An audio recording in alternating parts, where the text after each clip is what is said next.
My cousin demanded that I give her my house as a wedding gift. My cousin Rachel announced her engagement to Brian at Thanksgiving dinner and immediately turned to me saying she knew what my wedding gift would be. I thought she meant the crystal vases I'd been collecting for family weddings, but she said no, I'd be giving them my house. Not helping with a down payment, not lending money, but giving them my actual house that I'd bought 2 years ago after saving for a decade. She said it out loud in front of 30 relatives like it was already decided. I laughed, thinking it was a joke, but Rachel was serious. She said I was single with no kids, so I didn't really need a 3-bedroom house while they were starting a family and deserved a proper home. She actually used the word deserved while sitting in my dining room eating the dinner I'd cooked. My Aunt Helen, Rachel's mom, nodded along, saying it was so generous of me to help the young couple get started. I said I wasn't giving anyone my house, and Rachel's face turned red. She said I was being selfish, keeping a family home all to myself when I could easily go back to renting an apartment like someone my age without children should be doing anyway. She actually said those words to me, a 31-year-old homeowner, while she was 26 and living in Brian's mom's basement. The whole family went quiet, but nobody defended me. My Uncle Tom said sharing was important in families. My own mother said I should consider it since I could afford another place eventually. My dad stayed silent, which was him agreeing without having to say it. Rachel spent the rest of dinner telling everyone about the renovations they'd make to my house, how they'd turn my office into a nursery, how they'd repaint everything because my color choices were too dark. She was planning my house like she already owned it. After dinner, Rachel pulled me aside and said she'd already told Brian's family that I was giving them a house as a wedding gift, so I couldn't back out now without making her look like a liar. She said his parents were so impressed that her family was generous enough to provide housing. She'd apparently been bragging for weeks about her rich cousin who owned property and was going to set them up for life. She said if I didn't follow through, Brian's family would think she came from trash who made false promises. I said that was her problem for lying, and she actually started crying, saying I was ruining her wedding before it even happened. For weeks after that, Rachel kept acting like the house was already hers. She'd bring Brian over without asking to measure rooms and plan furniture placement. She'd tell people we were doing a title transfer and just working out the paperwork. She had mail sent to my address claiming she was updating her information early. She even told the neighbors she'd be moving in after the wedding and asked them about the neighborhood association rules. Brian's family started contacting me about the house too. His mother called thanking me for my generosity and asking about property taxes. His father sent me an email about transferring utilities and whether the roof had been recently replaced. They were all discussing my property like it was a done deal. Rachel had convinced everyone I'd agreed to this insane plan. The breaking point was when Rachel sent me a realtor she wanted me to use to handle the transfer. The realtor, Diana, called me confused because Rachel had said I wanted to gift my house but hadn't provided any documentation proving I owned it or agreed to this. Diana said she needed to see the deed and my written consent before proceeding. That gave me an idea. I told Diana I'd bring everything to Rachel's wedding planning party that weekend. Rachel had invited both families to plan the wedding and discuss the house transfer. She'd made it a whole event at Brian's parents' house, catered and everything. I showed up with a folder looking official, and Rachel practically glowed thinking I'd brought the deed.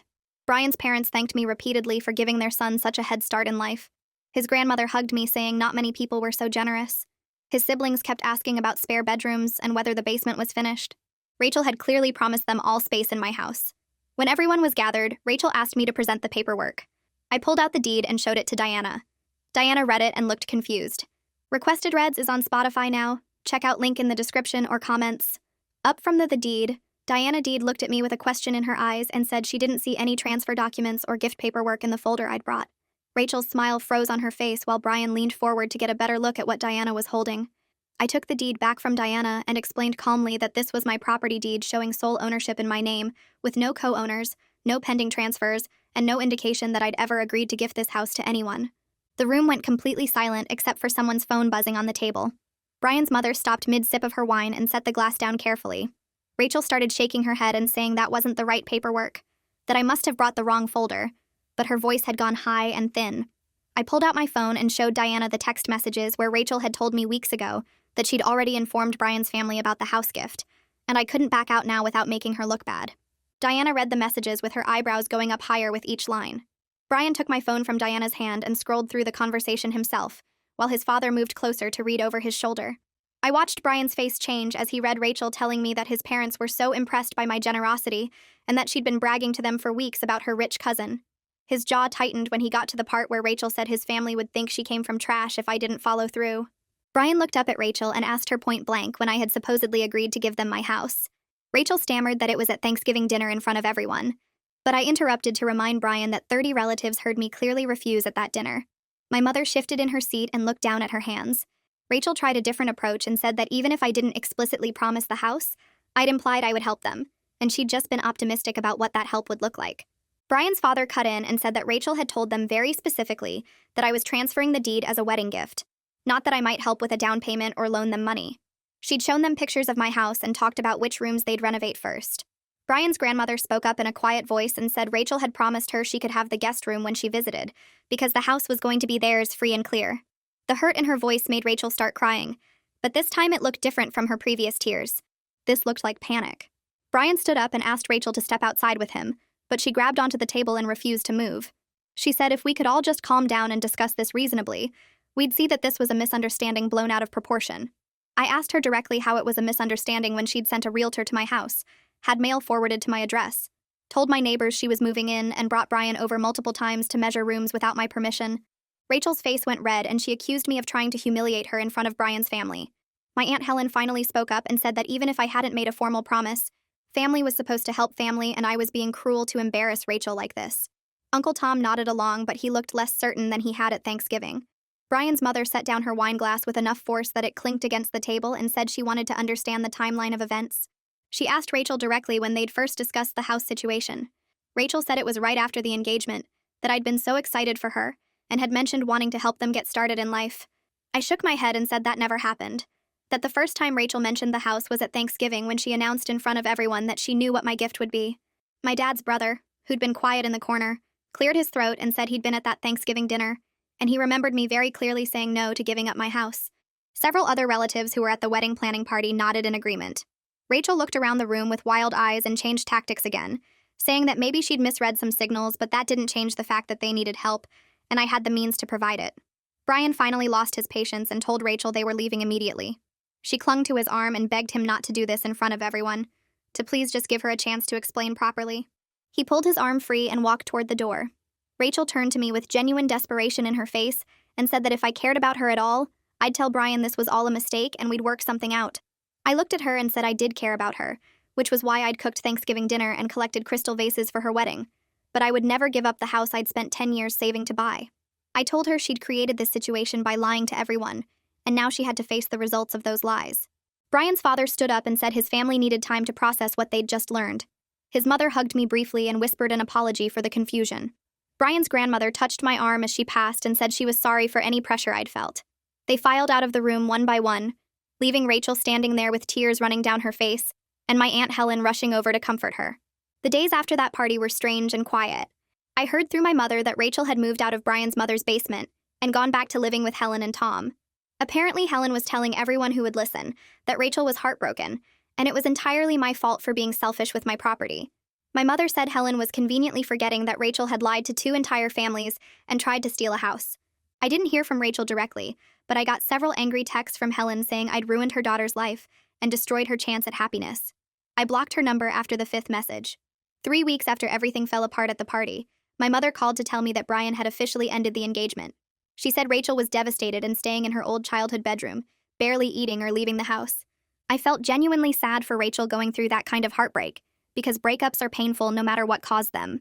But I also knew the relationship had been built on lies she'd told, and it would have fallen apart eventually, even without the house situation forcing everything into the open. A relationship that starts with one person deceiving the other person's entire family isn't going to last. My phone started ringing more often over the next week with family members calling to talk about what had happened. My cousin Jacqueline called and said she'd been thinking about the whole situation, and she was horrified by what Rachel had tried to do. She said she would never expect anyone to give up their home, and she was sorry for not speaking up sooner when other relatives were pressuring me.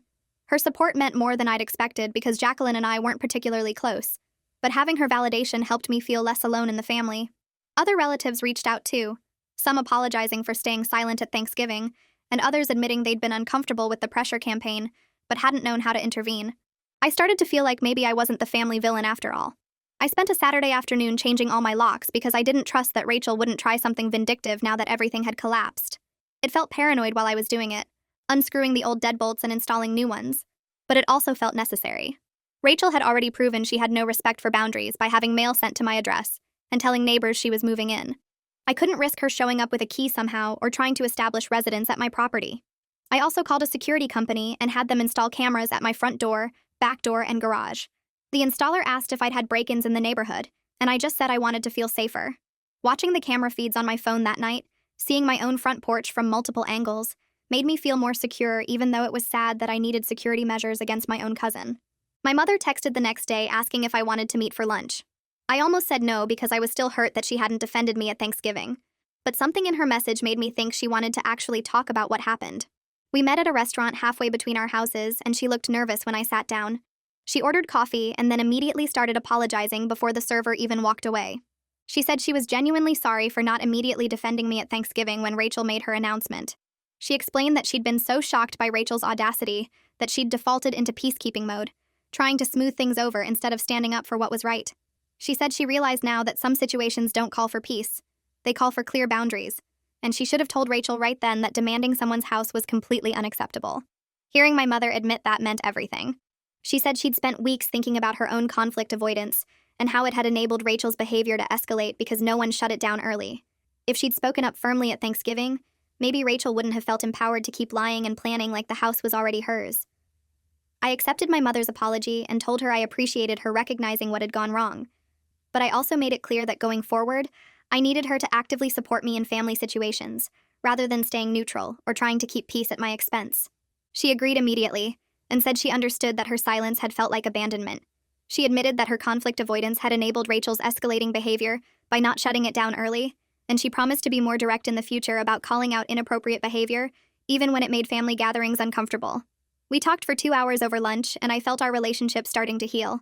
It wasn't completely fixed because trust takes time to rebuild, but it was a genuine start. She paid for lunch and hugged me in the parking lot, holding on longer than usual. A month after the party, I had to attend a family funeral for a distant relative I barely remembered. I dreaded going because I knew Rachel would be there and I had no idea how she'd react to seeing me.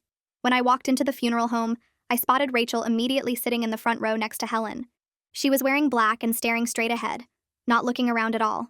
When I walked past to sign the guest book, she didn't even glance in my direction. Helen kept Rachel close to her side throughout the entire service and shot me hostile looks every time I moved. Uncle Tom was there too, standing slightly apart from his wife and daughter, and when our eyes met, he actually nodded at me. It wasn't friendly, but it wasn't hostile either. It might have been grudging acknowledgement that things had gotten out of hand. After the service, during the reception at the church, my dad's brother pulled me aside near the coffee table. He said he'd been thinking about everything that happened, and he wanted me to know that he thought I'd handled the situation correctly. He said Rachel needed to face consequences for her manipulation and lying, and sometimes family members need to be held accountable even when it's uncomfortable. He admitted that several family members had been uncomfortable with the pressure campaign but didn't speak up, and he regretted his own silence. Having him say that out loud, acknowledging that other people had seen how wrong it was but stayed quiet, made me feel validated in a way I hadn't expected. I started making more effort to rebuild relationships with family members who had either supported me during everything or had apologized since then. I called Jacqueline back and we had coffee. I accepted invitations from relatives who'd reached out. I was slowly creating a smaller circle of family who respected boundaries and could be trusted. At the same time, I had to accept that Helen, Tom, and Rachel would likely never forgive me for not enabling the house theft. Helen still wouldn't speak to me at family events. Tom was civil but distant. Rachel avoided me completely. It hurt because we'd been close when we were younger, but I recognized it was a necessary boundary for my own well-being. I couldn't have people in my life who thought it was acceptable to try to take my home through lies and manipulation.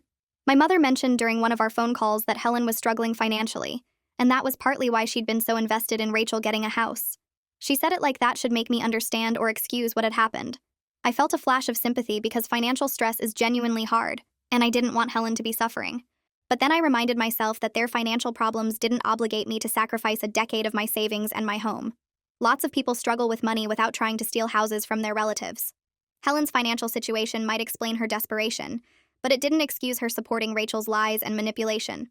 I told my mother that I felt bad about Helen's struggles, but it didn't change anything about what Rachel had tried to do or what I'd had to do to stop it.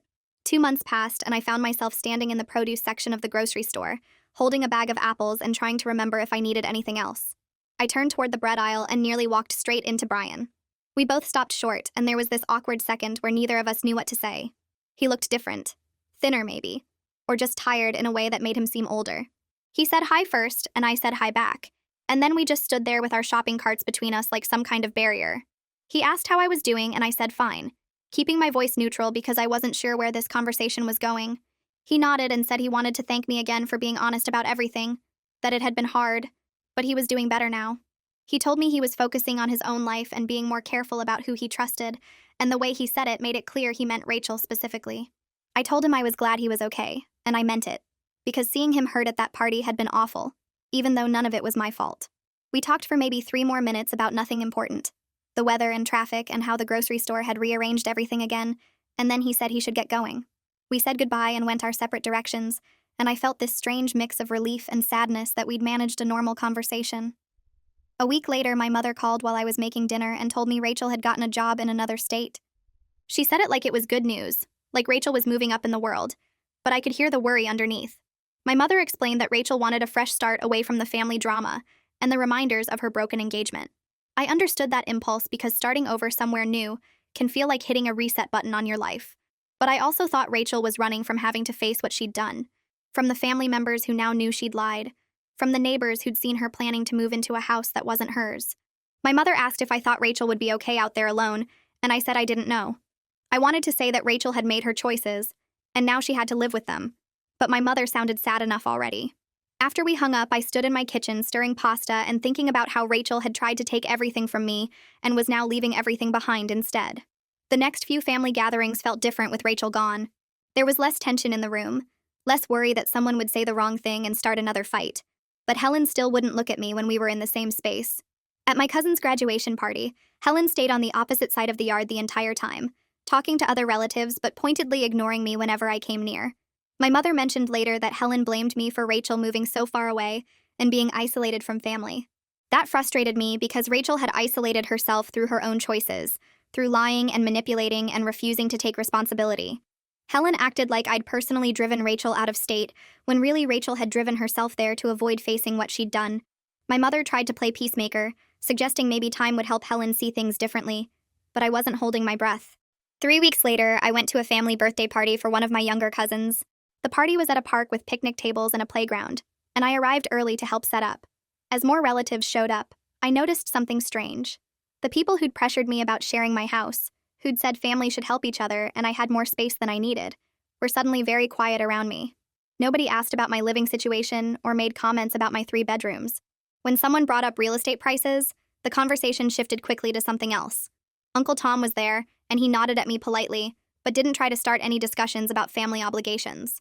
My mother's sister, who'd said at Thanksgiving that young couples needed support, now talked to me about her garden instead.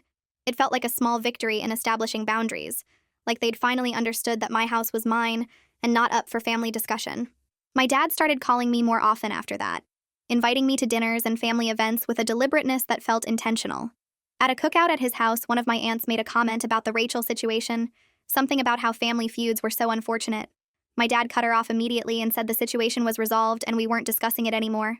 The aunt looked startled but nodded and changed the subject. Later, my dad pulled me aside near the grill and said he was making up for not speaking up at Thanksgiving, that he should have defended me immediately. I told him I appreciated his support now and that it helped me feel less isolated within the family. He squeezed my shoulder and said he was proud of how I'd handled everything, which made my throat tight because I'd wanted to hear that for months. 3 months after the confrontation at the wedding planning party, my mother invited me to lunch at a cafe near her office. We ordered sandwiches and she seemed nervous, fidgeting with her napkin and not quite meeting my eyes. Finally, she told me that Helen had admitted something to her privately. Helen had said that Rachel had always had problems with honesty and entitlement, that she'd hoped marriage would mature Rachel and teach her responsibility. My mother said Helen had been so invested in the engagement succeeding because she thought it was Rachel's chance to grow up, regardless of the methods Rachel used to get there. I sat back in my chair processing this information, realizing that Helen had known all along that Rachel had character issues, but had chosen to enable them anyway. My mother said Helen thought a husband and house would fix Rachel, like external circumstances could change who someone was inside. Hearing that even Helen recognized Rachel's character problems made me feel validated in a way I hadn't expected. Someone who'd been completely on Rachel's side had admitted, at least privately, that Rachel had serious issues. But I was also frustrated that Helen still blamed me, rather than holding Rachel accountable for her own behavior. I told my mother this over our sandwiches, and she nodded slowly, admitting that some people will always enable their children's bad behavior, rather than face the discomfort of setting boundaries. She said Helen loved Rachel so much that she couldn't see how her constant excuses and protection had actually made Rachel worse. I understood loving your child, but there had to be a point where you stopped covering for them and made them face consequences. Helen had never reached that point with Rachel, and probably never would. The stress of everything that had happened, the family betrayal and the violation of my boundaries, started catching up with me in ways I couldn't ignore. I wasn't sleeping well, and I felt anxious in my own house, constantly worried that Rachel would show up, or that some other family member would try to pressure me. I finally called a therapist and started going to weekly sessions. The therapist, an older woman with gray hair and a calm voice, helped me understand that my guilt about Rachel's broken engagement was misplaced. She explained that I wasn't responsible for the consequences of Rachel's lies, that Rachel had created the entire situation, and I'd simply refused to be victimized by it. We talked about how I'd been carrying this weight of family disapproval and wondering if I'd done the right thing, when really I'd just protected myself from theft. The therapist said that was not only okay but necessary, that nobody should sacrifice their home and financial security to keep family peace. Through several more therapy sessions, I worked on accepting that some family relationships were permanently damaged, and that was okay. The therapist helped me see that not all relationships are worth preserving if they require me to accept being exploited or manipulated. She asked me what I would tell a friend in my situation, if I would advise them to give up their house to avoid family tension. I said of course not, that would be crazy, and she pointed out that I deserved the same consideration I'd give a friend. We talked about how choosing myself over family peace didn't make me selfish. It made me someone with healthy boundaries. I started to feel less guilty about Helen not speaking to me and Rachel moving away, because those were consequences they'd created through their own actions, not punishments I'd inflicted.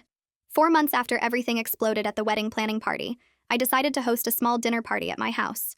I invited my parents, my dad's brother, who told me I'd handled things correctly, my cousin who'd called to say she was horrified by Rachel's behavior, and a few other family members who'd either supported me during everything or apologized since then. I spent the afternoon cooking and setting my dining room table, the same table where Rachel had once announced I didn't need my house. When everyone arrived, the atmosphere was warm and relaxed in a way family gatherings hadn't been in months.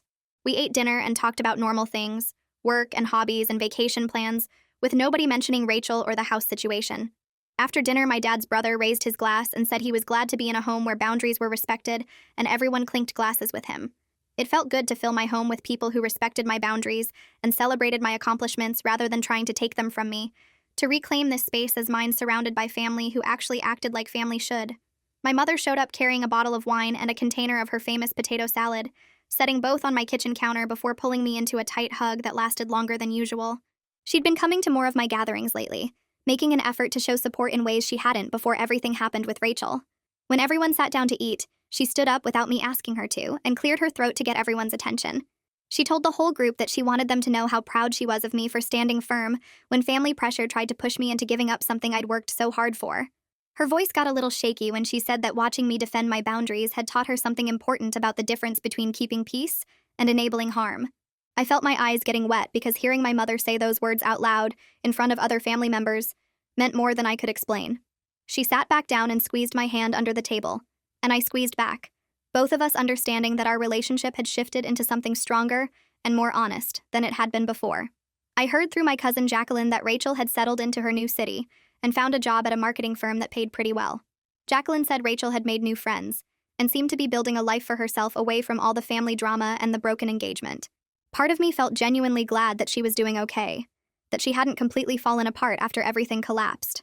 I hoped she'd learned something from the whole disaster, that maybe being forced to face consequences had pushed her to grow up and stop expecting the world to hand her things she hadn't earned.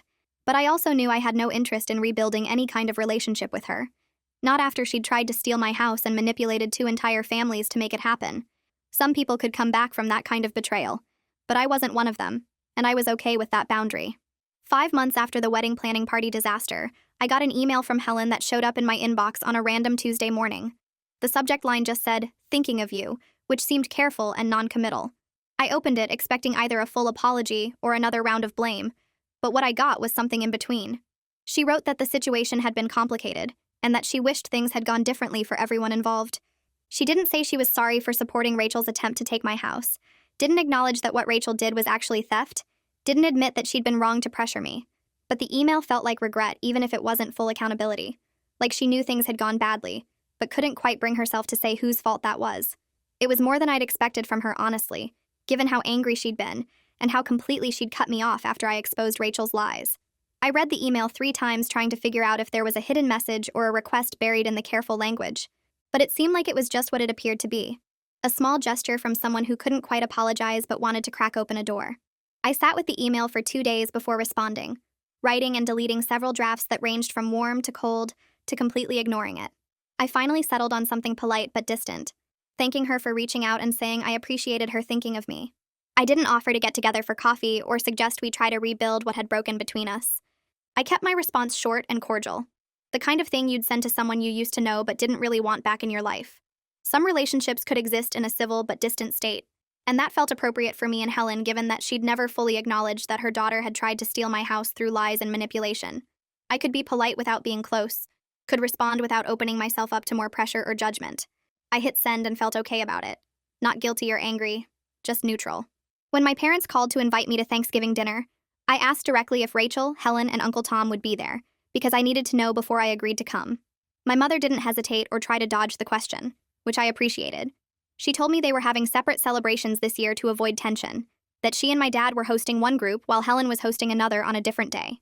She said it honestly and didn't try to make me feel bad about being the reason for the split, didn't suggest I should just get over it, so the family could be together. I thanked her for being upfront about it and for being willing to accommodate everyone's needs, even though it meant more work and planning. It felt good to have a parent who respected my boundaries enough to create space for them instead of expecting me to shrink myself to make others comfortable. Thanksgiving at my parents' house was relaxed in a way family gatherings hadn't been in months. The people there were the ones who'd either supported me from the beginning or had come around to understanding why I'd refused to give up my house. Nobody mentioned Rachel or the whole disaster. Nobody made pointed comments about forgiveness or family unity. Several relatives asked about my house and complimented the improvements I'd been making, treating it as obviously mine without any question or resentment. My dad's brother talked about the new deck I'd built in my backyard. My cousin asked about my plans for the kitchen remodel, and everyone acted like my home ownership was normal and deserved instead of something I should feel guilty about. We ate turkey and stuffing and pie, told stories, laughed at old family jokes, and it felt genuinely good to be there. Sitting at my parents' dining room table with a plate of food and people who actually respected me, I realized something had shifted inside me. I'd stopped feeling guilty about Rachel's broken engagement and the family tensions that had resulted from me refusing to be exploited. The people who mattered had either stood by me from the start or had eventually come around to seeing the situation clearly. The ones who hadn't, who still thought I should have sacrificed my home to keep family peace, weren't relationships worth maintaining at the cost of my self-respect and financial security. I'd spent months carrying this weight of wondering if I'd done the right thing, if I'd been too harsh, if I should have handled it differently. But sitting there on Thanksgiving, I felt completely certain that I'd made the only choice I could have made without betraying myself. 6 months after the confrontation at the wedding planning party, my boss called me into her office and told me I was getting promoted to senior manager with a significant raise. I'd been working toward this promotion for over a year, putting in extra hours and taking on additional projects, and having it finally happen felt like validation that my professional life was thriving even while my family life had been a disaster. I celebrated by starting renovations on my home office, the room Rachel had wanted to turn into a nursery for children she didn't even have yet. I hired a contractor to build custom bookshelves along one wall, bought a new desk that fit perfectly under the window, and painted the walls a deep blue that I'd always wanted but hadn't gotten around to doing. Every time I walked into that room and saw my books organized on the new shelves and my work materials spread across the desk, I felt powerful in a way that had nothing to do with anyone else. I'd reclaimed that space for my own goals and my own life, turning what Rachel had tried to take into something that belonged completely to me. My mother came over to see the finished office renovation and walked around the room touching the bookshelves and admiring the paint color. She stood in the doorway for a minute just looking at everything before mentioning casually that Helen had asked how I was doing, which might be a small step toward eventual reconciliation. I told my mother I was open to civil relations with Helen, but wouldn't pretend the house situation hadn't revealed serious family dysfunction that Helen had actively participated in. I said I could be polite at family events and exchange occasional emails, but I wasn't interested in pretending we were close or that what happened was just a misunderstanding everyone could move past. My mother nodded and said she understood, that she'd tell Helen I was doing well, and leave it at that. I attended a family wedding for a different cousin, one of the younger ones from my dad's side who'd just graduated college. Rachel wasn't there, which didn't surprise me since she'd moved away and probably wasn't coming back for family events anytime soon. But Helen was there, sitting with Uncle Tom at a table near the back of the reception hall. We made eye contact when I walked in, and I walked over to their table to say hello, because ignoring them would have been awkward and obvious.